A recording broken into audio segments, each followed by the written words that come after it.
চোখের পানি, মনের আবেগ, যা আছে আপনার ভিতরে, কষ্ট, দুঃখ, যন্ত্রণা, সব আল্লাহকে ঢেলে দিবেন ইনশাআল্লাহ। নিজের আবেগ ধরে রাখবেন এখানে, আপনি আল্লাহর জন্য ঢেলে দিবেন। মানুষকে আবেগ দেখায় কি লাভ? মানুষ আপনার চোখের পানির মর্ম বুঝবে? মানুষ কি মানুষের চোখের পানির মর্ম বুঝে? আপনার পিতা যদি মারা যায়, আমার কাছে এসে দোয়া চান কান্নাকাটি করে, আমি দোয়া করতে পারবো, কিন্তু আমি কিন্তু আপনার ফিলিংসটা বুঝতে পারবো না। আপনার অনুভূতি কে বুঝতে পারবেন? আল্লাহ পাক আপনার ঘাড়ের রগের চেয়েও কাছে আছে। সুবহানাল্লাহ, সুবহানাল্লাহ, আল্লাহ পাক ঘাড়ের রগের চেয়ে কাছে আছে। গতকালকে বাংলাদেশের একজন বরেণ্য আলেমের সাথে একটা কনফারেন্সে ছিলাম। উনি বলছিলেন যে এক ব্যক্তি, এটা শোনেন, এক ব্যক্তি খুব তার শখ যে তিনি সাহাবীদের মতো নামাজ পড়া শিখবেন। কথা বুঝতে পারছেন? সাহাবীদের মতো নামাজ শিখবেন। তো একজন বরেণ্য আলেমের কাছে এসেছেন, এসে বলছেন যে আমাকে সাহাবীদের মতো নামাজ শিখিয়ে দেন। তখন সেই আলেম আরেকজন আলেমের সন্ধান দিয়েছেন, যে তুমি তার কাছে যাও, তিনি শেখাবেন। তো সেই ব্যক্তি তো অবাক হয়েছেন, কারণ যাকে প্রশ্ন করেছিলেন তিনি অনেক বড় মুহাদ্দিস, আর যার কাছে পাঠানো হচ্ছে তিনি অত বড় মুহাদ্দিস নন, কিন্তু আবেদ, আমল করেন। তাকে গিয়ে বলছেন উনি আমাকে পাঠিয়েছেন সাহাবী বলা নামাজ শিখিয়ে দেন। তখন তিনি বলছেন ঠিক আছে, সুন্দর করে ওযু করে আসো, সুন্দর করে ওযু করে আসো। ওযু করার সময় খালি খেয়াল রাখবা যে আমি ওযু করছি শুধু আল্লাহর সন্তুষ্টির জন্য। কি খেয়াল রাখবেন? ওযু করছি শুধু আল্লাহকে রাজি খুশি করার জন্য ওযু করছে, আর কোনো উদ্দেশ্য নাই আমার। ওযু করতে যাচ্ছে, তিনি আবার বলছেন দাঁড়াও, শুধু আল্লাহকে রাজি খুশি করার জন্য ওযু করো। আবার শুরু করছেন, আবার বলছেন শোনো, শুধু আল্লাহকে রাজি খুশি করার জন্য ওযু করো। এইভাবে বলতেই আছেন, নামাজে দাঁড়িয়েছেন, দাঁড়ানোর আগে বলছেন শোনো, শুধু আল্লাহকে রাজি খুশি করার জন্য নামাজ পড়ো। বলতেই আছেন। এক পর্যায়ে সে ব্যক্তি নামাজ শুরু করলো, নামাজে মনোযোগ এদিক ওদিকে যায়, আর তার মাথায় এটা আসে, এই শুধু আল্লাহকে রাজি খুশি করার জন্য আমাকে নামাজ পড়তে হবে, শুধু আল্লাহকে রাজি খুশি করার জন্য নামাজ পড়তে হবে। এই চিন্তা তার মনের মধ্যে ঘুরপাক খাচ্ছে। এভাবে নামাজটা সে শেষ করে চিন্তা করছে যে নামাজ তো পুরোপুরি মনোযোগ দিতে পারলাম না। বারবার মাথার মধ্যে এরকম চিন্তা আসছে, আল্লাহ আমাকে তো মাফ করে দাও, নামাজটা আমার মনে হলো না ঠিক মতো। তখন সে ফিরে এসে তার সে ওস্তাদকে বলছেন আমার তো নামাজ এরকম করে পড়লাম, কিন্তু শেষমেশ মনে হলো যে নামাজটা হয়তো কবুল হয় নাই, আল্লাহর কাছে খুব মাফ চাইলাম, আল্লাহ আমাকে মাফ করে দাও, নামাজটা মনে হলো না। তখন সেই যে প্রথম ব্যক্তি যিনি পাঠিয়েছেন তিনি বলছেন এটাই হলো সাহাবী বলা নামাজ। তারা আল্লাহকে রাজি খুশি করার জন্য নামাজ পড়তেন, নামাজ শেষ করে আল্লাহর কাছে ইস্তেগফার করতেন, আল্লাহ কিছুই হলো না। আমার কথা কি বুঝতে পারছেন? অতএব আল্লাহকে রাজি খুশি করার জন্য আপনি আপনার আবেগ, আপনার ইবাদত সব ঢেলে দিবেন, অন্য কারোর কাছে কিছু পাওয়ার আশা করেন। অতএব নামাজ আপনার মাদকের দিকে যাওয়া লাগবে না, নামাজই আপনার হতাশা দূর করে দেবে ইনশাআল্লাহ। 2 নাম্বার আমল হচ্ছে কোরআন তেলাওয়াত। যে ব্যক্তি কোরআন তেলাওয়াত করতে পারে নিয়মিত, তার মনের মধ্যে এই হতাশা, এই ভীরুতা, এই কাপুরুষতা কিচ্ছু আসবে না ইনশাআল্লাহ। আমি গ্যারান্টি দিচ্ছি আপনাকে, হতাশা আসবেই না আপনার মনে যদি আপনি কোরআন বুঝতে পারেন। কোরআনের একটা আয়াত নিয়ে কোনো সময় দেখা যায় 2-3 ঘন্টা সময় পার হয়ে যাচ্ছে, আয়াতটা ছেড়ে সামনে যেতে পারছি না। কোরআনের ভিতরে ঢুকলে আপনি দুনিয়াই ভুলে যাবেন কি হচ্ছে আশপাশে। আমি এমন অনেক আলেমকে দেখেছি যে একটা বই, পাতলা একটা বই, আরবি বই নিয়ে পড়া শুরু করেছেন, যে ফজরের পরে জোহরের ওয়াক্ত হয়ে যাচ্ছে, বইটাই শেষ করতে পারেনি। বুঝতে পারবেন? যখন আপনি ইলমের ভিতরে ঢুকে যাবেন, কোরআনের ভিতরে, হাদিসের ভিতরে, আপনার দুনিয়ার খেয়ালই নাই। একজন আলেম তিনি এক রাত্রে একটা বই লিখেছিলেন, চটি বই, এক রাত্রের মধ্যে। বলা হচ্ছে তার সম্পর্কে বলা হচ্ছে যে রাতের খাবার তাকে দেয়া হয়েছে, যে আপনি এটা খেয়ে নেন। তো খাবারটা পাশেই আছে, খাবারটা খাবো, এটা লিখে খাবারটা খাবো, এরকম তার চিন্তা ছিল। ফজর হয়ে গেছে, বই লেখাও শেষ, খাবার এই অবস্থায় পড়ে আছে, ডুবে গেছেন ভিতরে, খাওয়ার মাথায় খেয়াল নাই।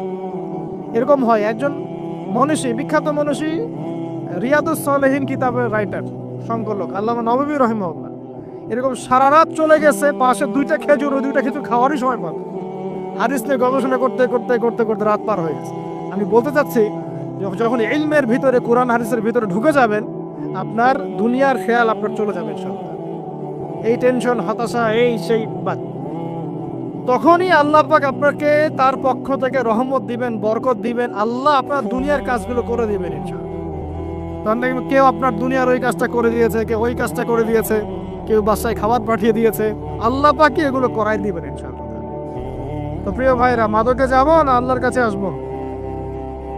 2 নম্বর কোরআন তেলাওয়াত, 3 নম্বর আল্লাহর জিকির। 3 নম্বর কি ভাই? আল্লাহর জিকির। চলতে ফিরতে সব সময় মুখ চলতে থাকবে, মুখ না চললেও মনে মনে মন তাজা থাকবে, মনে মনে জিকির হতে থাকবে। মনে মনে জিকির করতে পারেন? মুখ নড়বে না, কিন্তু মনে মনে আপনার একটা জিকির হতে থাকবে। সুবহানাল্লাহ, আলহামদুলিল্লাহ, লা ইলাহা ইল্লাল্লাহ, আল্লাহু আকবার। করা যাবে? পারে। মানুষের মন কখনো চুপ করে থাকে না, কিন্তু মানুষের মন অলওয়েজ কিছু না কিছু চিন্তা করতেই থাকে, করতে থাকে না, যতক্ষণ না ঘুমায় মানুষ। তো প্রিয় ভাইরা, বেশি বেশি জিকির করব। সুবহানাল্লাহ, আলহামদুলিল্লাহ, লা ইলাহা ইল্লাল্লাহ, আল্লাহু আকবার, লা হাওলা ওয়ালা কুওয়াতা ইল্লা বিল্লাহ, এগুলো চলতে থাকবে। আল্লাহ পাক তৌফিক দান করুন, আমিন। আমরা আমাদের সমাজে যুবকদেরকে এরকম টিকটকে দেখছি, অনলাইনে আসক্ত দেখছি, জেনায় আসক্ত দেখছি, পর্নোগ্রাফিতে আসক্ত দেখছি। আমরা দেখছি আমাদের যুব সমাজকে মাদকে আসক্ত, কিশোর গ্যাঙ্গে আসক্ত। এইগুলো কি আমাদের কাম্য ছিল ভাই? আমাদের কাম্য ছিল? এই অবস্থায় কি যুব সমাজ আল্লাহ পাকের দিনের পতাকা হাতে নিয়ে আল্লাহর জমিনে দিন কায়েম করতে পারবে কিনা? একটু আমাকে উত্তর দেন দেখি। এখন এই অবস্থায় পারবে? অতএব অবস্থার উন্নতি করতে হবে কিনা? উন্নতির জন্য রাজি আছি কিনা ইনশাআল্লাহ? আমরা চাই কি আল্লাহ পাকের দিনটা আল্লাহর জমিনে প্রতিষ্ঠা লাভ করুক, আল্লাহর দিন সবার ঘরে ঘরে পৌঁছে যাক। আল্লাহ পাকের দিনের যে সৌন্দর্য, সবাই সেটাই, এই সৌরভটা সবাই পাক। আমরা চাই কি না? সমাজে শান্তি প্রতিষ্ঠা হোক, আবার সেই রাসূলের মতো যুগ চলে আসুক, আমরা চাই কি না? অতএব আমাদের সবাইকে যৌবনের এই প্রলোভনগুলো থেকে বেরিয়ে এসে আল্লাহ পাকের ইবাদতে আত্মনিয়োগ করতে হবে। আল্লাহ পাক আমাদের সবাইকে তৌফিক দান করুন, বলি আমিন। আমাদের সবাইকে আল্লাহ রাব্বুল আলামিন কোরআন এবং হাদিসের গভীর জ্ঞান অর্জন করার তৌফিক দান করুন, বেশি থেকে বেশি ইবাদত করার তৌফিক দান করুন। আল্লাহ পাক সবাইকে হারাম সমস্ত রিজিক থেকে বাঁচিয়ে রাখুন। জেনা, ব্যভিচার এবং নারীর ফিতনা, মাদক থেকে আল্লাহ বাঁচিয়ে রাখুন। আল্লাহ পাক আমাদের সবাইকে হালাল রিজিক, হালাল সম্পর্ক যথেষ্ট করে দিন।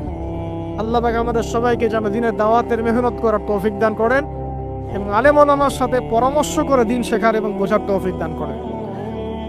যুবতী দিনী বোনদের জন্য, এখানে বোনরা আছেন না? আছেন কি না? দিনী বোনরা আছেন?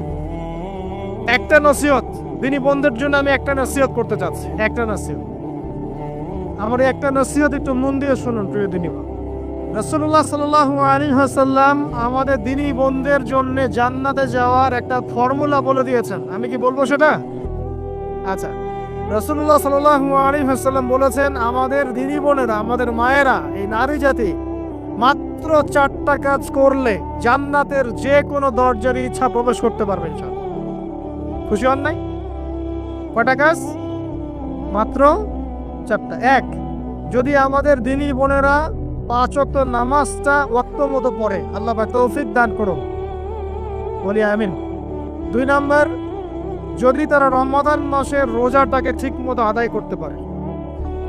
1 নাম্বার 5 ওয়াক্ত নামাজ ঠিকঠাক আদায় করা, 2 নাম্বার রমজান মাসে সওম রাখা, 3 নাম্বার তাদের লজ্জাস্থানের হেফাজত করা, মানে শরঈ পর্দা মেনটেন করা, শরঈ পর্দা মেনটেন করা। এবং আমি বলে দেই, চেহারাটা আপনাদের পর্দার অন্তর্ভুক্ত। এটা নিয়ে অনেক বাকবিতণ্ডা হয় না সমাজে, চেহারা দেখানো যাবে কি যাবে না ইত্যাদি। চেহারা আপনার পর্দার অন্তর্ভুক্ত বিষয়, ফুল স্টপ। এর উপরে ফতোয়া অনেকভাবে দিচ্ছে, কিন্তু বরেণ্য উলামায়ে কেরামের কিতাবগুলো ঘাটাঘাটি করেন, তাদের ফতোয়া হচ্ছে চেহারা আপনার পর্দার অন্তর্ভুক্ত বিষয়, চেহারা ঢেকে রাখবেন। আল্লাহ পাক তৌফিক দান করুন। চোখ থাকবে খোলা, ঠিক আছে। 4 নাম্বার, স্বামীর আনুগত্য করতে হবে। স্বামীর আনুগত্য, এই যে আনুগত্য শব্দ শুনলেই মানুষের একটা মানে নেগেটিভ ধারণা তৈরি হতে পারে। স্বামীর আনুগত্য মানে কি আমি তার দাসত্ব করব? আনুগত্য মানে, প্রিয় দিনী বোন, আনুগত্য মানে দাসত্ব নয়। আনুগত্য মানে কোরআন সুন্নাহর যে বিধানগুলো আপনার স্বামী আপনাকে পালন করতে বলবে আপনি সেগুলো করবেন, আপনি করতে বাধ্য। কিন্তু স্বামী যদি কোরআন সুন্নাহর বাইরে কিছু করতে বলে সেটা মানতে আপনি বাধ্য নন। স্বামী যদি আপনাকে বলে যে সুদ খাও, এর সুদি এনজিওতে আসো, নাম লেখাও। স্বামী যদি আপনাকে বলে যে আসো বেপরদায় বাইরে যাই, সাজুগুজু করে বের হও, চলো ঘুরে আসে বেপরদায়। স্বামী যদি বলে দেবরকে একটু খাবারটা দিয়ে আসো, আমার অফিসের কলিগ আসছে, খাবার পরিবেশন করো, আসো ডাইনিংয়ে আসো, এই যে হারাম কাজ বেপরদার আদেশ করছে, সুদের আদেশ করছে, আপনি সেগুলো পালন করবেন না। কিন্তু হালাল বৈধ যে কোনো বিষয় আপনি স্বামীর আনুগত্য করবেন, এটা আপনার উপর ফরজ। এই 4টা কাজ যদি আপনি করতে পারেন, জান্নাতের যে কোনো দরজা দিয়ে ইচ্ছা আপনি প্রবেশ করতে পারবেন ইনশাআল্লাহ তাআলা। আল্লাহ পাক আমাদের দিনী বোনদেরকে এই 4টা কাজ করার তৌফিক দান করুন। আমাদের সবাইকে আল্লাহ পাক জান্নাতের জন্য কবুল করুন, বলি আমিন। আরেকটা বিষয় বলতে চাচ্ছিলাম, সেটা হলো ওই যে প্রথমে বলেছি যে সূরা ইউসুফের সেই সমাধানটা বলবো কি না? আচ্ছা, সূরা ইউসুফটা ইনশাআল্লাহ আমি আরেকদিন পুরো সূরাটা সংক্ষিপ্ত করে আলোচনা করব ইনশাআল্লাহ। যদিও একটা লেকচারে সম্ভব হবে বলে মনে হচ্ছে না আমার কাছে, 2টা বা 3টা লেকচারে নিয়ে আসবো ইনশাআল্লাহ। তবে আজকে একটা চিজ খালি বলছি, ইউসুফ আলাইহিস সালামের জীবনটা খুবই ট্র্যাজেডিপূর্ণ।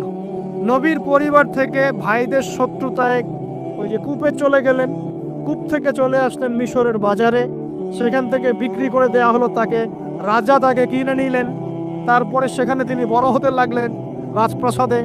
তারপরে ওই যে রাজার কি স্ত্রী তাকে জেনার জন্য আহ্বান করেছিল, সেখান থেকে তিনি জেলখানায় চলে গেলেন, আবার জেলখানা থেকে আবার মিশরের খাদ্য মন্ত্রণালয়ের দায়িত্ব পেলেন, তারপরে তিনি মিশরের শাসকের দায়িত্ব পেয়ে গেছেন, তাই তো?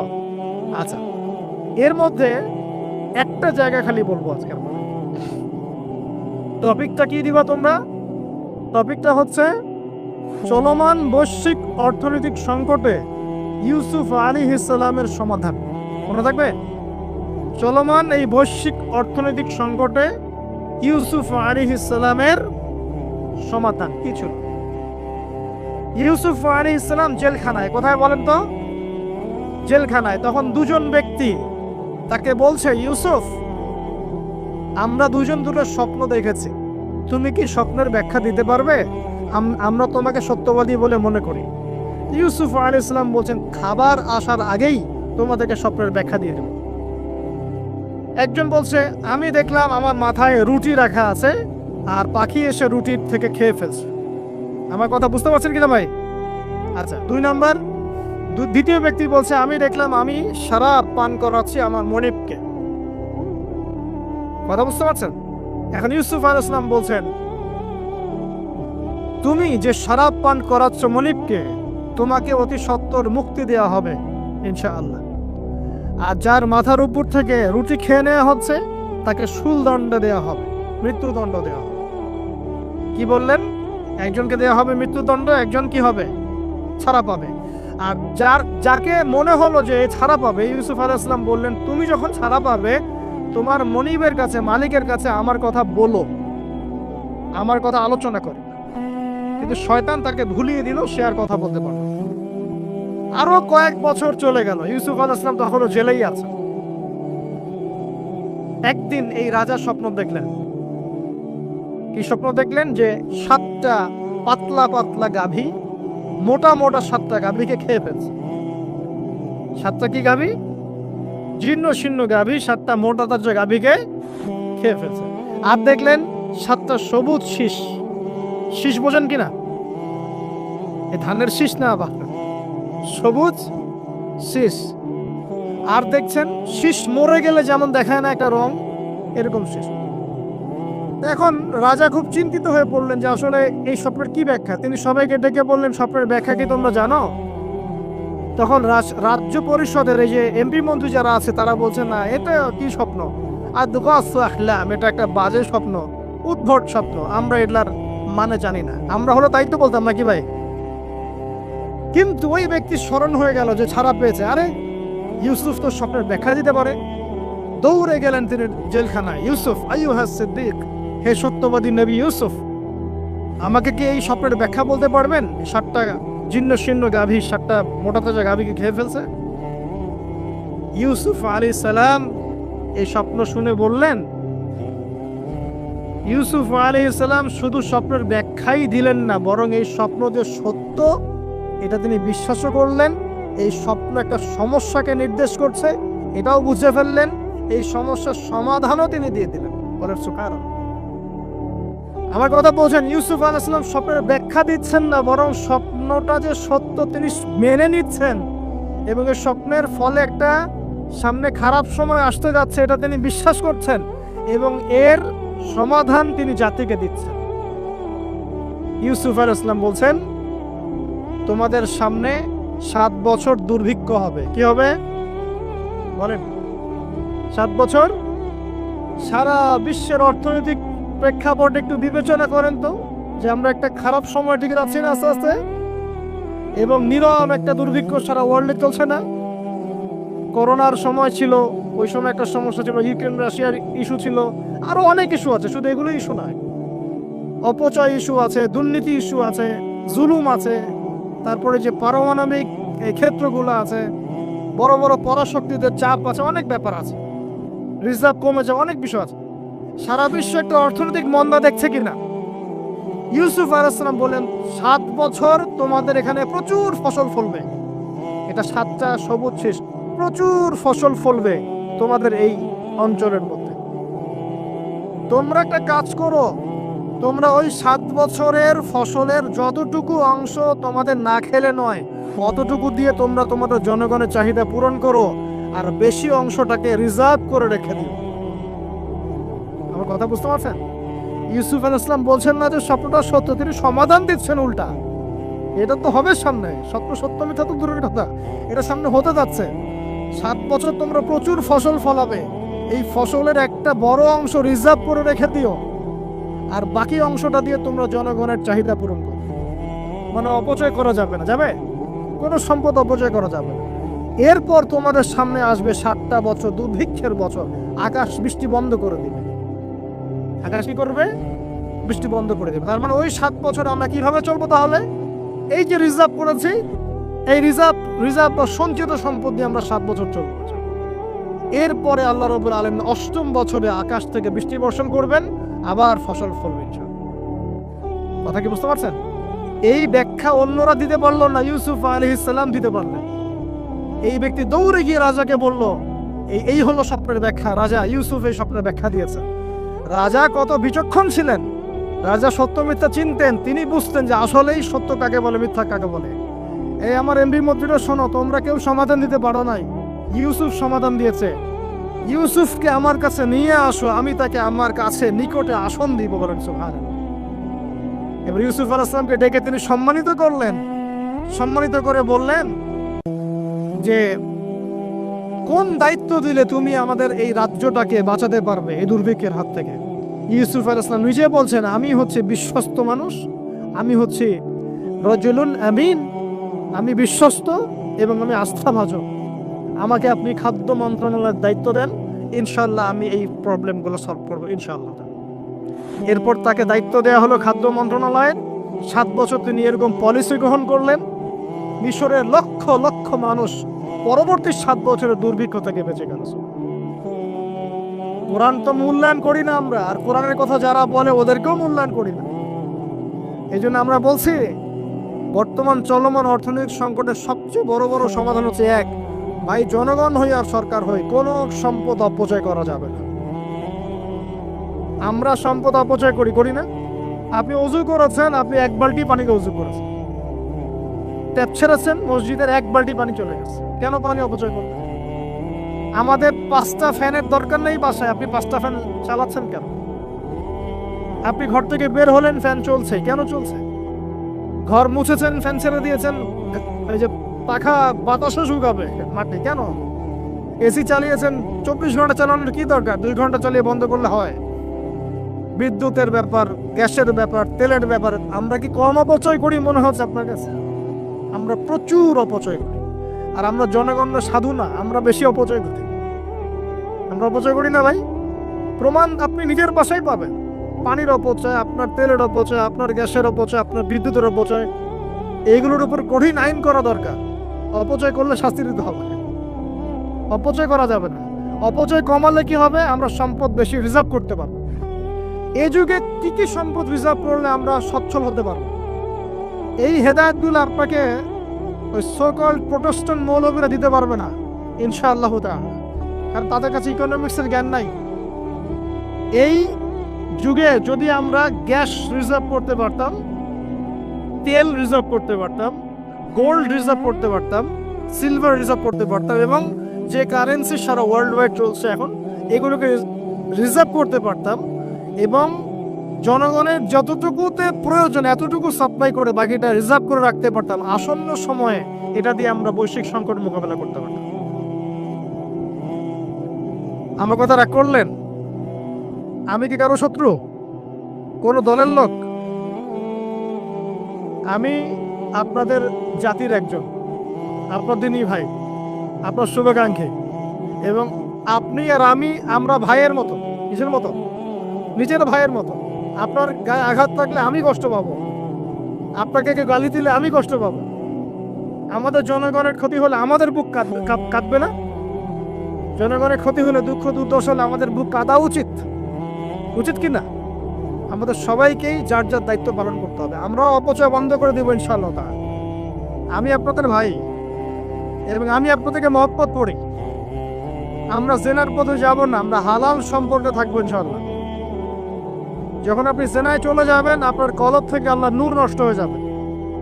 এটা এমন একটা পাপ যেটা করার পর মানুষ আল্লাহর সামনে মাথা তুলে দাঁড়াতে পারে না, লজ্জায় চোখ নেমে যায়, ইবাদতে স্বাদ পায় না। যখন হারাম সম্পর্কে, ফ্রি মিক্সিং, এগুলোতে মানুষ থাকে, ইবাদতে মানুষ স্বাদ পায় না। দিনের পর দিন ইবাদত করে মনোযোগ আসে না, মন লাগে না, চোখ দিয়ে একটু পানি বের হয় না, আল্লাহর জন্য কাঁদতে পারে না, কারণ মনের মধ্যে তো নূর নাই। আর যখন একটা মেয়ে বেপরদায় থাকে, সে অনেক ইবাদত করলেও তার এই বেপরদায় থাকার কারণে সমাজের বহু মানুষের চোখের জেনা হয়ে যায়। এ থেকে ওই সব মানুষের পাপের ফল এই মেয়েটাকে ভোগ করতে হয়, এবং মানুষের চোখের বদনজর লাগে, ওই মেয়ে অসুস্থ হয়ে পড়ে মানসিকভাবে, শারীরিকভাবে।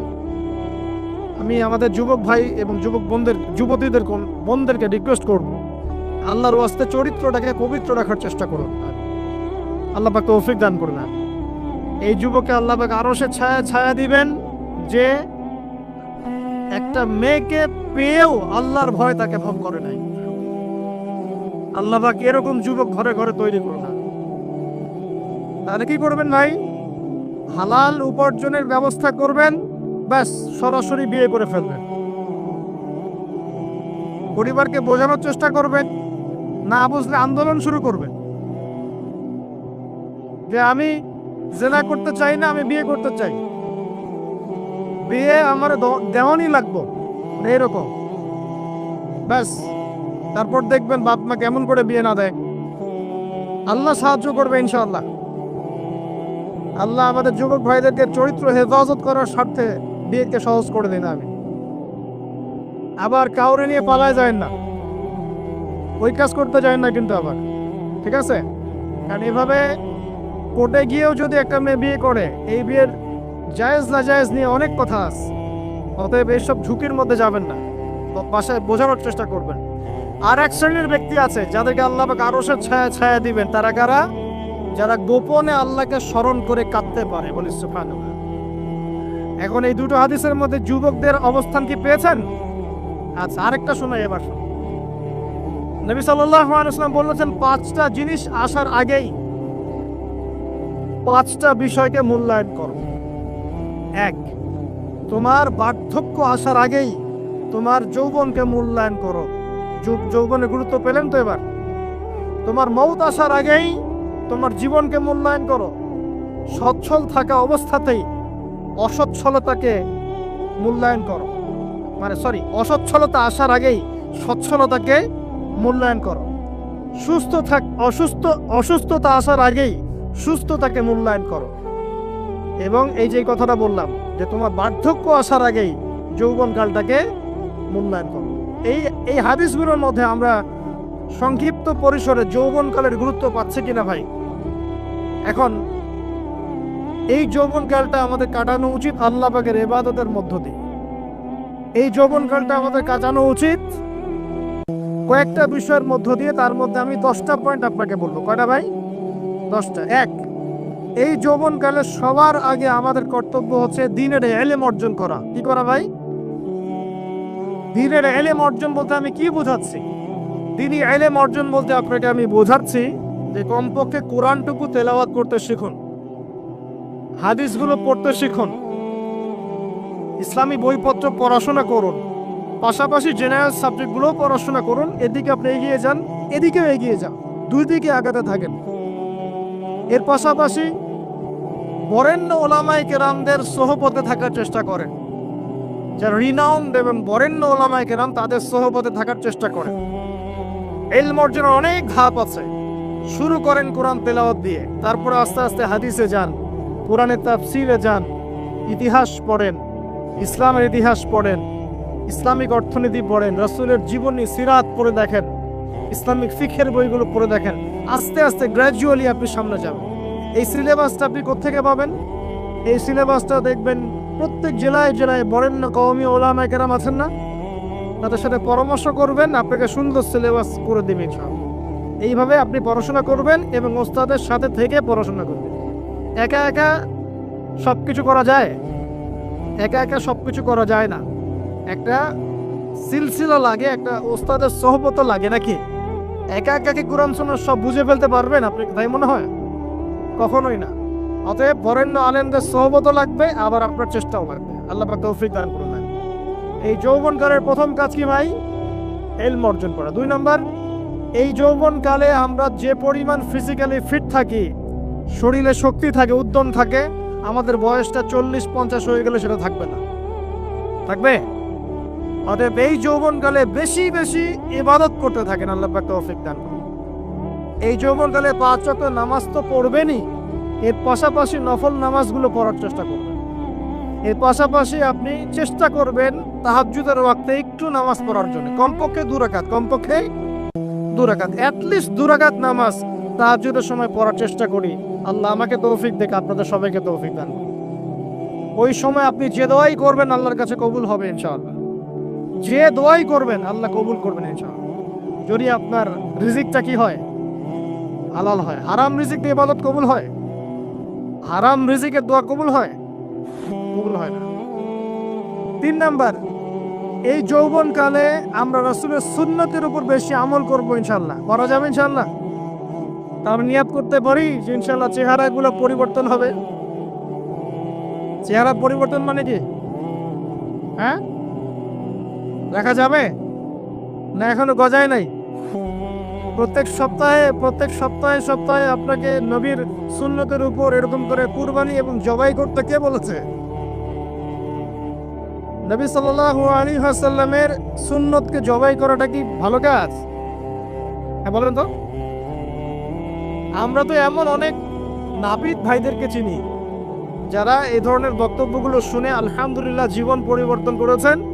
তার দোকানে লিখে দিয়েছেন এখানে চুল কাটা হয়, দাড়ি শেভ করা হয় না। খুশি হন নাই? মুসলিমদের কথা বলছি, অমুসলিমদের কি নিয়ে আমাদের চিন্তা নাই তো? চিন্তা আছে। একটা কথা মনে রাখবেন, একটু কথাটা মনের কান দিয়ে শোনেন। দাড়ি হচ্ছে একমাত্র ভিজিবল সুন্নত। দাড়ি হচ্ছে একমাত্র ভিজিবল সুন্নত। ভিজিবল মানে কি? যা দেখা যায়। দাড়ি একমাত্র ভিজিবল সুন্নত, দৃশ্যমান সুন্নত, যেটা নিয়ে আপনি আমি কবরে যাবো ইনশাআল্লাহ। আর কোন সাইন দেখে বোঝার বুদ্ধি নাই এই ব্যক্তি কত বড় মুসলিম, কত বড় সুন্নতের পাবন ছিল। খালি কপালের সেজদার দাগ আর চেহারার দাড়ি বাকি থাকবে। কথা বুঝতে পারছেন ভাই? নিয়াত করা যায় একটু দাড়ি ছেড়ে দিব, নাকি দাড়ি রাখলে চাকরি পাবেন না? দাড়ি রাখলে মেয়ে দিবে না নাকি? তো যে মেয়ে দাড়ি রাখলে বিয়ে করতে চায় না তাকে বিয়ে করারও দরকার নাই। আর দাড়ি রাখলে যে চাকরি আপনাকে ছাড়তে হয় ওই চাকরিও করার দরকার নেই। চাকরির মধ্যে সব রিজিক আপনার মনে হয়? রিজিকের সবচেয়ে বড় অংশ আছে কিসের মধ্যে? বিজনেসের মধ্যে। যারা বিজনেস করে তাদের আন্ডারেই লক্ষ লক্ষ মানুষ চাকরি করে। বাংলাদেশে যে ইকোনমিক সিস্টেম, এই ইকোনমিক সিস্টেমের মূলে কারা জানেন? ব্যবসায়ীরা। কারা? বড় বড় ব্যবসায়ীরা, এমন অনেক ব্যবসায়ী আছেন যাদের একজনের জাকাতের টাকা দিয়ে একটা গ্রামের মানুষকে খাওয়ানো যায়। বিশ্বাস করছেন না? ইকোনমিক তো আমার সাবজেক্ট, আমরা পড়েছি এগুলা, পড়াশোনা করেন দেখেন। বিজনেস, এরপরে আছে ক্রিয়েটিভ কোনো প্রজেক্ট, এমন কোনো প্রজেক্ট যেটা এখন পর্যন্ত কেউ লঞ্চ করে নাই। এখন অনলাইনে অনেকে আয় করেন না, আজকে থেকে 20 বছর আগে মানুষ এটা করেছিল। এখন অনেক মানুষ বাহির থেকে পড়াশোনা করে দেশে এসে এই যে ডেইরি প্রজেক্ট করছে, পোলট্রি করছে, নতুন নতুন অনেক প্রজেক্ট করছে না, কৃষিভিত্তিক অনেক কাজ করছে। তারা কি সচ্ছল না? আমি একজন ভাইয়ের কথা জানি, যিনি আলহামদুলিল্লাহ আল্লাহর এই অধম বান্দার ওয়াজ শুনে সুদের চাকরি ছেড়ে দিয়েছিলেন। চাকরি ছেড়ে দিয়ে তিনি চায়ের বিজনেস শুরু করে, চায়ের বিজনেস। তো ইদানিং জানলাম তিনি এখন মানুষকে টাকা ধার দেন। মাশাআল্লাহ, তিনি এখন মানুষকে টাকা ধার দেন চায়ের ব্যবসা করেই। আর আমাকে তো এখনো মানুষের কাছে হাত পাততে হচ্ছে। কথা বুঝতে পারেন নাই? আল্লাহ পাক তাকে সুদ ছেড়ে দেওয়ার জন্য সচ্ছল করে দিয়েছেন, এই ওসিলা দিয়েই তিনি সচ্ছল হয়েছেন আলহামদুলিল্লাহ। রিজিক কার হাতে? এটা বিশ্বাস করেন, রিজিক আল্লাহর হাতেই। আল্লাহ পাক চাইলে আপনাকে বেহিসাব রিজিক দিবেন ইনশাআল্লাহ। অতএব সুন্নতকে বিসর্জন দিয়ে নয়, সুন্নতে থাকেন, আল্লাহ পথ খুলে দিবেন ইনশাআল্লাহ। আল্লাহ পাক তৌফিক দান করুন। যুবক ভাইদেরকে বলছিলাম, তাহলে প্রথম কাজ আমাদের ইলম অর্জন করা, তারপরে কি ভাই? নামাজের পাবন্দ হওয়া, আর নামাজ ফরজের পাশাপাশি নফলগুলোও চর্চা করা। 3 নাম্বার বলেছি রাসূলের সুন্নতের উপর একদম ইস্তেকামা, দৃঢ়ভাবে আমল করা। আর সুন্নত শিখতে হলেই তো 3 দিনের জন্য বেরিয়ে যান, 7 দিনের জন্য, 40 দিনের জন্য বেরিয়ে যান। সুন্নত শিখিয়ে আপনাকে বাসায় পাঠিয়ে দিবে ইনশাআল্লাহ। পড়াবে না? অনেক মানুষ মনে করে যে তাদের ওখানে গেলে আমার আকীদা নষ্ট হয়ে যাবে, হ্যাঁ তাই না? তারা বিভ্রান্ত, হ্যাঁ নাউজুবিল্লাহ। স্বপ্নে পাওয়া ধর্ম, অনেকে টিটকারি মারে, স্বপ্নে পাওয়া ধর্ম। এইসব ডেঙ্গের ছাতার মতো আদর্শের দিকে মুখ ফিরাবেন না। মাকবুল জামা, যেগুলো মাকবুল জামা, ক্লাসিক্যাল ইসলাম, এর মধ্যে থাকেন, আপনি বিভ্রান্ত হবেন না ইনশাআল্লাহ। তারা আপনাকে কখনো খারাপ কাজে আদেশ করেছে? কত চোর ডাকাত মদখোর মানুষ সেখানে গিয়ে 5 ওয়াক্ত নামাজি হয়ে গেছে, সুদের ব্যবসা ছেড়ে দিয়েছে, মাদক ছেড়ে দিয়েছে, আল্লাহর ওলি হয়ে গেছে আলহামদুলিল্লাহ। তো আপনাকে তারা সুন্নত শিখে বাসায় পাঠিয়ে দিবে। এছাড়া আপনি অন্যভাবে শিখতে চলে শিখবেন, সমস্যা কি? যদি মাদ্রাসায় পড়ার তৌফিক থাকে তাহলে পড়বেন। সবাই কি মাদ্রাসায় পড়ার তৌফিক পাবে না। নিঃসন্দেহে কিছু মানুষ তৌফিক পাবে, কিছু মানুষ হয়তো পাবে না। যারা পাবে না তারা দিন শিখবে কিভাবে? এভাবেই তো শিখবে। সুন্নতের উপর আমল করতে হবে, এটা সবচেয়ে বড় কথা। আল্লাহ পাক আমাদের সবাইকে সুন্নাহর উপর আমল করে তৌফিক দান করুন। 4 নাম্বার ভাই, যৌবনকালে আমরা আমাদের সময়গুলোকে মূল্যায়ন করবো ইনশাআল্লাহ। কথা বুঝতে পারছি ভাই? সময় মূল্যায়ন কেমন? আপনার দিন রাতের একটা রুটিন থাকবে, এলোমেলো লাইফ লিড করবেন না। এই যে আমরা, আল্লাহ মাফ করুক, আমরা এখন 3টায় 2টায় 4টায় ঘুমাই, 12টা 1টা 2টায় উঠি, নাউজুবিল্লাহ। এতে করে কি আমাদের রুটিন লাইফটা ঠিক আছে? আমাদের খাওয়ার ঠিক নাই, আমাদের ঘুমের ঠিক নাই, আমাদের মানে খাবারের যে অভ্যাস, খাদ্যাভ্যাসও ঠিক নাই। আমরা একটু খেলাধুলা আগে করতাম, সেটাও এখন করি না। সারাদিন ফোন নিয়ে বসে থাকি, আর এই যে ইউটিউব ফেসবুকে বসে থাকি। গোল হয়ে বসে লুডো খেলে। গোল হয়ে কি করে? লুডো খেলে, অনলাইনে গেমস খেলে, অনলাইনে পাবজি খেলে, ফ্রি ফায়ার খেলে। আগে তো তাও ছেলে পেলে একটু ফুটবল খেলতো, ক্রিকেট খেলতো, আমরাও তো খেলেছি। ওই সময় তাও আলহামদুলিল্লাহ আমাদের ফিজিক্যাল ফিটনেস অনেক ভালো ছিল। এখন ওগুলো বাদ দিয়ে যে মানুষ পর্নোগ্রাফি দেখছে, লুডো খেলছে, পাবজি খেলছে, ফ্রি ফায়ার খেলছে, সারাদিন অনলাইনে বসে অথর্বর মতো বসে আছে, এটা কি ভালো হচ্ছে? এজন্য অ্যাটলিস্ট ফজরের নামাজ পড়ে জিকির আজগার করে পড়াশোনা করে আধা ঘন্টা 1 ঘন্টা একটু খেলাধুলা করলে কি সমস্যা? একটু ফুটবল খেলেন, দৌড়াদৌড়ি করেন, জগিং করেন, একটু ব্যায়াম করেন। আল্লাহ পাক আপনাদের যৌবনে বরকত দান করুন, আমিন। এই কাজগুলো করতে হবে কি না? ভালো না খারাপ? করেন। আর নিয়মতান্ত্রিক লাইফ ফিট করবো আমরা। নিয়মতান্ত্রিক, আমার জীবনে একটা রুটিন থাকবে, এই রুটিনের বাইরে যাব না। পড়াশোনার রুটিন থাকবে, খেলার বা এক্সারসাইজ রুটিন থাকবে, খাওয়া দাওয়ার রুটিন থাকবে, দাওয়ার রুটিন থাকবে, আমি আলেম ওলামাদের কাছে যাব, এই রুটিন থাকবে। একটা রুটিন লাইফ লিড করবেন, এলোমেলো জীবনযাপন করবেন না। আল্লাহ পাক আমাকেও তৌফিক দান করুন, আপনাদের সবাইকে তৌফিক দান করুন। কয়টা বলেছি ভাই বলেন? 6 নাম্বার, যৌবনকালে সবচেয়ে বেশি বেঁচে থাকবো নারীর ফিতনা থেকে। কি থেকে ভাই? যৌবনকালে সবচেয়ে বেশি বেঁচে থাকবো কি থেকে? একটা হাদিস বলি, নবী সাল্লাল্লাহু আলাইহি ওয়াসাল্লাম বলেছেন, মা তারাকতু বা'দি ফিতনাতান আদাররু আলা রিজালি মিনান নিসা। আমি আমার পরে, নবীজি বলছেন, আমি আমার পরে পুরুষদের জন্য নারীদের চেয়ে ভয়ঙ্কর কোনো ফিতনা রেখে যাই নাই। কেমন ফিতনা? আপনি একটু অনেস্টলি বলেন তো দেখি, যে আমরা যারা পর্নোগ্রাফিতে টুকটাক আসক্ত বা এ ধরনের অনলাইনে বা অফলাইনে এই ধরনের হারাম সম্পর্কের সাথে আছি, মন থেকে কি আপনি ফিল করেন যে আল্লাহ আপনার সাথে আছেন? বলেন তো দেখি, অনেস্টলি বলেন। আপনি যখন নামাজ পড়ে বাসায় ফিরে যান, ফিরে যেতে যেতে যদি আপনার চোখে খারাপ কিছু পড়ে, আপনার মনের নূরটা নষ্ট হয়, আপনি বুঝতে পারেন না? বুঝতে পারেন না? যখন আপনি এরকম হারাম কোনো সম্পর্কে আছেন, নাউজুবিল্লাহ, আপনার মনটা যে শক্ত হয়ে গেছে, আপনি বুঝতে পারেন না? আল্লাহর ওয়াস্তে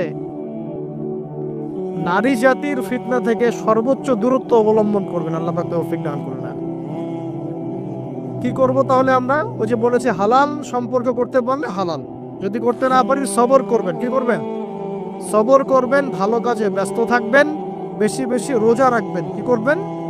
বেশি বেশি রোজা রাখবেন। সোমবারে রোজা রাখবেন, বৃহস্পতিবারে রোজা রাখবেন। এভাবে আপনি আপনার জীবনটা গুছিয়ে নেন, আল্লাহ পাক প্রবৃত্তিকে নিয়ন্ত্রণ করার ক্ষমতা দিবেন ইনশাআল্লাহ। এরপরেও যদি ভুল হয়ে যায়, হতে পারে এই যুগটা ফিতনার যুগ, চরম ফিতনার যুগ। যদি কোনো ভুল হয়ে যায়, খবরদার আপনি হতাশ হবেন না। ভুল হয়ে গেলে কখনো হতাশ হবেন না। হতাশা শয়তানের পক্ষ থেকে আসে, কখনো হতাশ হবেন না। দেন ওযু করে জায়নামাজে দাঁড়িয়ে 2 রাকাত নামাজ পড়ে আল্লাহকে বলবেন, আল্লাহ আমার ভুল হয়ে গেছে, আমাকে মাফ করে দাও। পারা যাবে ইনশাআল্লাহ। জীবনে কখনো হতাশ হবেন না। জীবনে যাই হয়ে যাক না কেন, কখনো হতাশ হবেন না।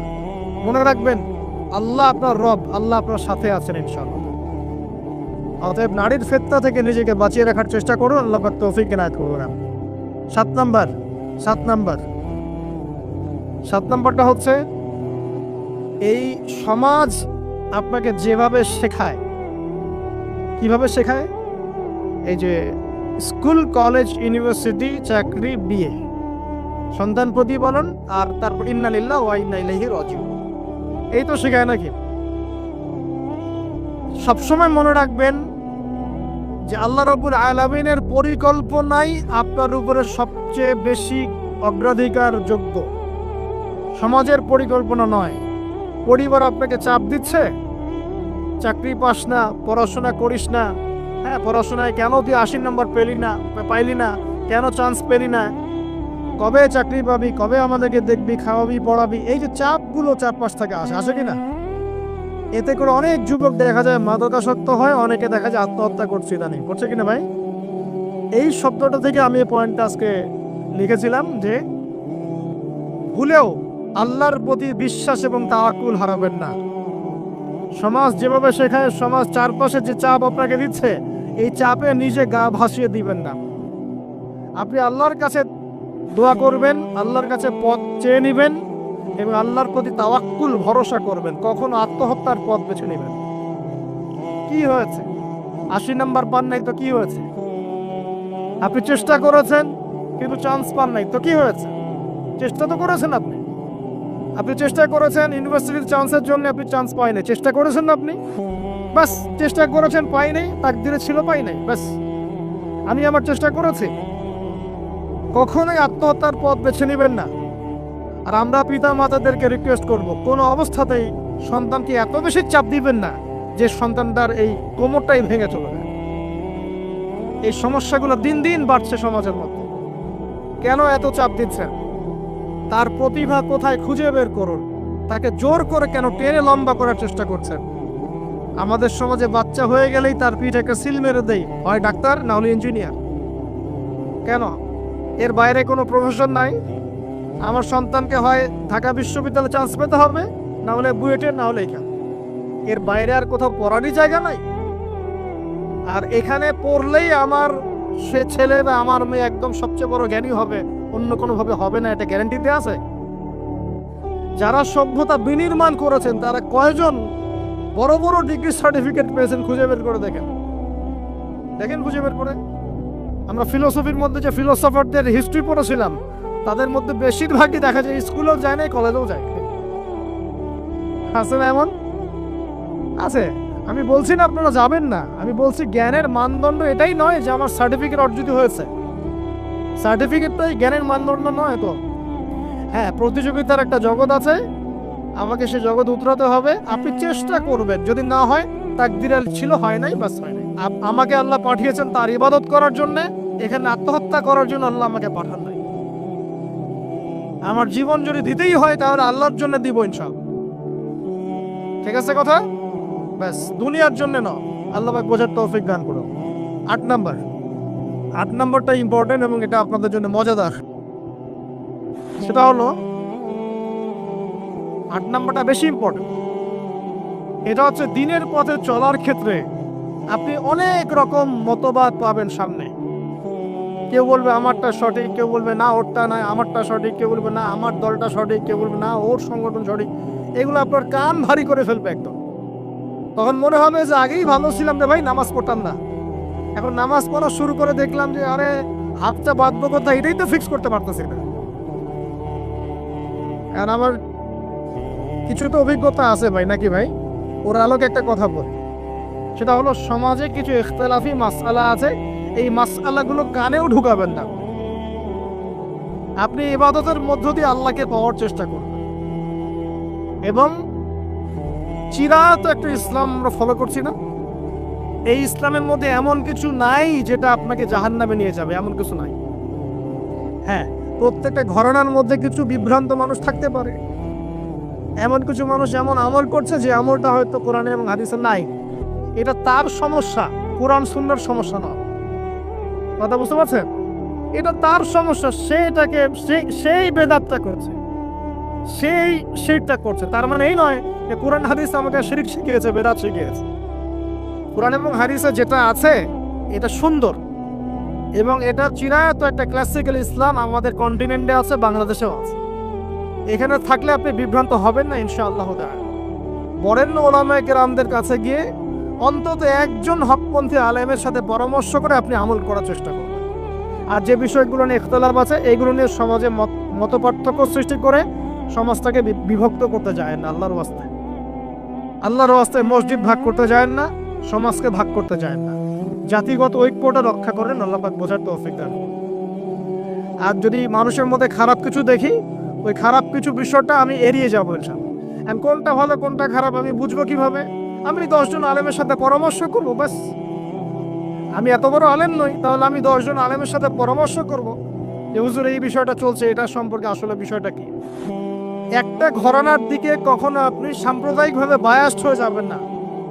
আপনি আপনার চিন্তাটাকে লিবারেল রাখবেন, হকটা যেখানে পাবো সেটা নিব ইনশাআল্লাহ। এমন নয় যে উনি বলেছেন বলেই হক, আর কারোটা নিব না, ওনারটাই নিব, এভাবে চিন্তা করবেন না। হক যেখানে আছে সেখানে যাবেন আপনি ইনশাআল্লাহ। আল্লাহ পাক আমাদেরকে বোঝার তৌফিক দান। আর যে ইখতিলাফগুলো আছে এগুলো নিয়ে সমাজকে বিভক্ত করতে যায় না, মতানৈক্য নিয়েই ঐক্য হবে ইনশাআল্লাহ তাআলা। আল্লাহ পাক আমাদেরকে এই কথাটা বোঝার তৌফিক দান। আর শেষের দুটো হলো যৌবনকালে আমরা আমাদের পরবর্তী জীবনের প্রস্তুতি গ্রহণ করবো ইনশাআল্লাহ। কারণ বার্ধক্যের জীবনে আপনি কিন্তু এই কাজগুলো এখন করতে পারছেন, সেগুলো পরে পারবেন না। অতএব এই সময়ই আপনি আপনার রিজিকের একটা অংশ সঞ্চয় করার চেষ্টা করুন, কিছু সাস্টেইনেবল অ্যাসেট করার চেষ্টা করুন, যাতে পরবর্তী বয়সে গিয়ে আপনাকে দিনের দিকে কাজ করার জন্য দুনিয়ার ফিতনায় পড়তে না হয়। আল্লাহ পাক আপনাদেরকে হালাল রিজিকের ব্যবস্থা করে দিন, আমি দোয়া করি, আল্লাহুম্মা আমিন। আর সবশেষ যেটা বলতে চাচ্ছিলাম, দেখুন যৌবনকালে আমরা যা করতে পারবো অন্য সময় পারি না, তাই এই যৌবনেই ইলম অর্জন করে আল্লাহ পাকের দ্বীনের এই দাওয়াতের মেহনত আমরা শহরে শহরে, গ্রামে গঞ্জে, জেলায় উপজেলায়, প্রত্যন্ত অঞ্চলের সমস্ত জায়গায় পৌঁছে দিব ইনশাআল্লাহ। যৌবনকালে আমরা বেশি বেশি দাওয়াতি কাজ করার চেষ্টা করবো, আল্লাহ পাক তৌফিক দান করুন। যতটুকু জানেন, আপনি এতটুকু জানেন না যে নামাজ পড়তে হয় 5 ওয়াক্ত, তাহলে নিজে পড়েন, মানুষকে নামাজের দাওয়াত দেন। আপনি এতটুকু জানেন না যে ভাই সুদ খাওয়া হারাম, জানেন কিনা ভাই? বাস আপনি মানুষকে বলেন যে ভাই হালাল খাই, সুদ না খাই। আপনি এতটুকু জানেন না যে জেনা করা হারাম, বাস আপনি আপনার বন্ধুকে দাওয়াত দেন, ভাই জেনার দিকে যাস না এবং হারাম অ্যাফেয়ার্সে যাস না। যতটুকু জানেন ততটুকু মানুষের কাছে পৌঁছে দেন, আল্লাহ পাক তৌফিক দান করুন। যুবক ভাইদেরকে আমি এই 10টা নসিহত করলাম আজকে। এই নসিহতগুলো একটু মেনে চলেন, যৌবনটা সুন্দর হবে ইনশাআল্লাহ। এছাড়া অনেক নসিহত আছে, এগুলো ওই যে বইগুলোর নাম বলে দিয়েছি, আল্লামা তাকি উসমানী হুজুরের যে বইগুলো, এগুলো পড়েন, ইনশাআল্লাহ দেখবেন আরো অনেক হেদায়েত আপনি পাবেন। মোটা দাগে কথা হচ্ছে ইলম অর্জন করতে হবে। রাজি আছে কিনা ভাই? রাজি আছে কিনা বলেন? ইলম অনুযায়ী আমল বাড়িয়ে দিব, রাজি আছে কিনা? হকপন্থী ওলামায়ে কেরামের সাথে পরামর্শ করে চলবো, রাজি আছে কিনা? আমরা যৌবনকালে হালাল রিজিক অন্বেষণের চেষ্টা করব, রাজি আছে কিনা? যৌবনের সময়কে বিন্যাস করে চলবো, এলোমেলো জীবনযাপন করব না, রাজি আছে কিনা? নারীদের ফিতনা থেকে বেঁচে থাকার চেষ্টা করব, রাজি আছে কিনা? আগামী দিনের জন্য, ইসলামকে এগিয়ে নেওয়ার জন্য দাওয়াতের মেহনত করব, রাজি আছে কিনা? আচ্ছা, এখন আসেন, এগুলো আমাদের করণীয় ছিল, আমাদের যুবকরা এখন করছে কি সেটা শোনেন। আমাদের যুবকরা এখন কিশোর গ্যাং করছে। কিশোর গ্যাং কি করছে? আপনাদের পরিবারের কর্তা যারা আছেন তাদেরকে আমি একটু রিকোয়েস্ট করবো, আপনার সন্তানের দিকে খেয়াল রাখেন। আপনার সন্তানকে যত ছোট মনে করছেন, আপনার সন্তান এখন এত ছোট নয়। কিশোর বয়সে সে এমন পাপও করে ফেলেছে যা আপনি এখনো করেন নাই। কিশোর বয়সে এমন এমন পাপ করা তার শেষ যা আপনি এখনো চিন্তাও করতে পারেন না। অতএব সন্তানকে শুধু গায়ে গতরে বড় করলে হয় না। আমরা যে সন্তানকে মানুষ করার জন্য নিজের ঘাম ঝেড়ে দিচ্ছি, মানুষ করার অর্থ হচ্ছে ওর আত্মাটাকে গড়ে তোলা, শুধু দেহটাকে গড়ে তোলা নয়, তার আত্মাটাকে গড়ে তোলো। সন্তানটাকে খেয়াল রাখেন। ঢাকা শহরে কিশোর গ্যাংয়ের দৌরত্ব টেকা যাচ্ছে না। রাস্তাঘাটে ছিনতাই করছে, মাদক সেবন করছে, মানুষের সম্পদ মোবাইল দুঃখ করে কেড়ে নিয়ে দৌড় দিচ্ছে, এক গ্যাং আরেক গ্যাংয়ের সাথে মারামারি করছে। এগুলো শিখছে কোত্থেকে? এগুলো শিখছে আপনার ওই যে অপসংস্কৃতি দেখে দেখে। পশ্চিম থেকে, আমাদের পার্শ্ববর্তী থেকে অনেক অপসংস্কৃতি ঢুকছে ভিতরে, ওটা দেখে দেখে দেখে দেখে শিখছে কি করতে হয় না। 2টা গ্যাং তৈরি করছে এবং সিনেমাতে যেমন দেখানো হয় সে নিজেকে ওই রকম করে চিন্তা করা শুরু করেছে। এই কনসেপ্টগুলো মানুষ পাচ্ছে কোথায়? নাটক সিনেমা থেকে পাচ্ছে। একটা দল ক্রিয়েট করেছে, সে সেই দলের নেতা হয়েছে, আর এক দল তাকে মারতে আসছে, সে আবার তাকে মারতে যাচ্ছে। এই যে জিনিসগুলো, এগুলো নাটক সিনেমায় দেখানো হচ্ছে না এখন? যুবকরা শিখছে কোত্থেকে এগুলা? বাংলাদেশের মেয়েদেরকে এক সময় শেখানো হয়েছে তুমি সুন্দর না, তুমি কি না, তাদের মনে ঢোকান তুমি সুন্দর না, আরো সুন্দর হতে চাও, আরো সুন্দর হতে চাও, এই ক্রিম মাখো সুন্দর হয়ে যাও। এই একটা কনসেপ্ট ঢুকিয়ে দিছে মাথায়, তুমি সুন্দর না, তোমাকে আরো সুন্দর হতে হবে।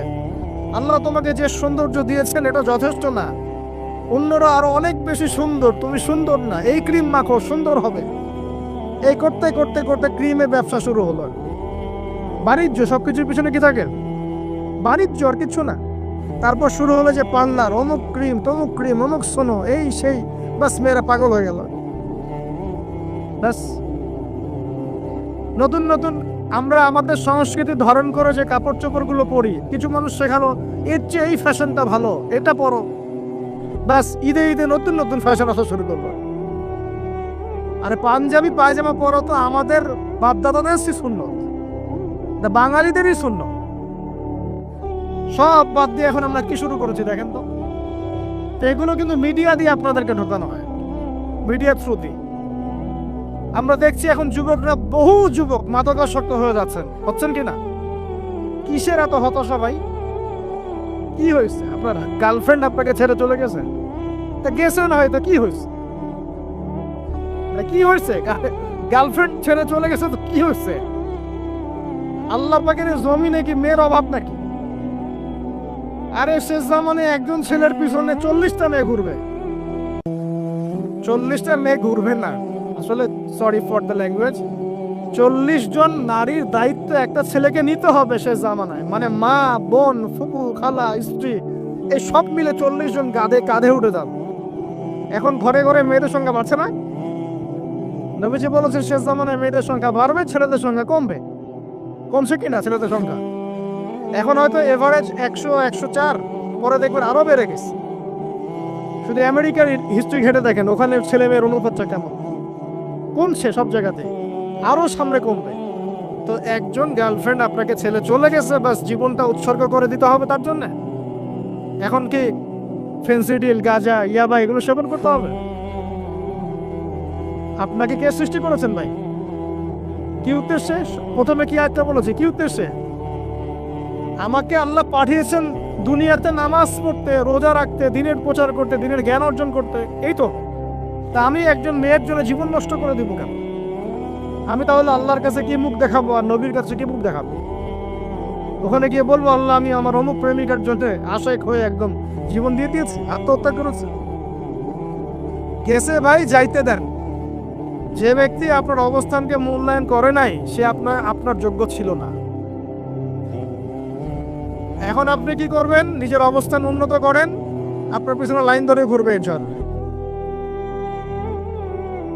এটাই বাস্তবতা। দুনিয়া খুব খারাপ জিনিস। মানুষ মানুষের অবস্থানকে মূল্যায়ন করে, মানুষ মানুষের অবস্থানকে মূল্যায়ন করে, কিন্তু আল্লাহ রাব্বুল আলামিন আপনাকে সর্ব অবস্থায় ভালোবাসেন। আলহামদুলিল্লাহ। এই যে আমরা এখন অনেক পাপ করছি না, আল্লাহকে আমাদেরকে আযাব দিয়ে ধ্বংস করে দিয়েছেন। আল্লাহ পাক এখনো আমাদেরকে ভালোবাসেন, রহম করেন, অপেক্ষায়। আল্লাহ পাক অপেক্ষা করছেন কখন তওবা করবে, আমি তওবা কবুল করব। এই কখন আমার বান্দা খেলে একবার বলে আস্তাগফিরুল্লাহ, আল্লাহ পাক সাথে সাথে মাফ করে দিবেন। সেই আল্লাহকে ভুলে আপনি কার পিছনে ছুটছেন? আমরা কিন্তু নিয়াত করতে পারি ভাই যে আমরা যারা ওয়াজ শুনলাম জীবনে কোনোদিন সিগারেটে হাত দিব না ইনশাআল্লাহ। রাজি আছি ভাই? অন্য বড় বড় জিনিস তো বহুত দূরের কথা। আচ্ছা, অনেকে রাজি হয় নাই কেন? আপনারা কি অলরেডি আসক্ত? আমি অনেক ভাইকে দেখেছি মাশাআল্লাহ ইফতার খুলেই একদম বেনসন টানা শুরু করে। হ্যাঁ, এটা যে হারাম আপনাদের কেউ ওয়াজ করে শোনায় নাই? এটাকে কি মনে করেন আপনারা, হারাম না হালাল? কেউ বলেছে মাকরু, নাকি মাকরু ফতোয়া দিয়েছে? মাকরু শব্দের অর্থ জানেন আপনি? মাকরু শব্দের অর্থ কি একটু শোনেন। সূরা বনী ইসরাইল খুলবেন। কোন সূরা? সূরা বনী ইসরাইল। আল্লাহ পাক বলছেন আমি বনু ইসরাইলকে এই কাজগুলো করতে নিষেধ করেছিলাম। কোন কোন কাজ?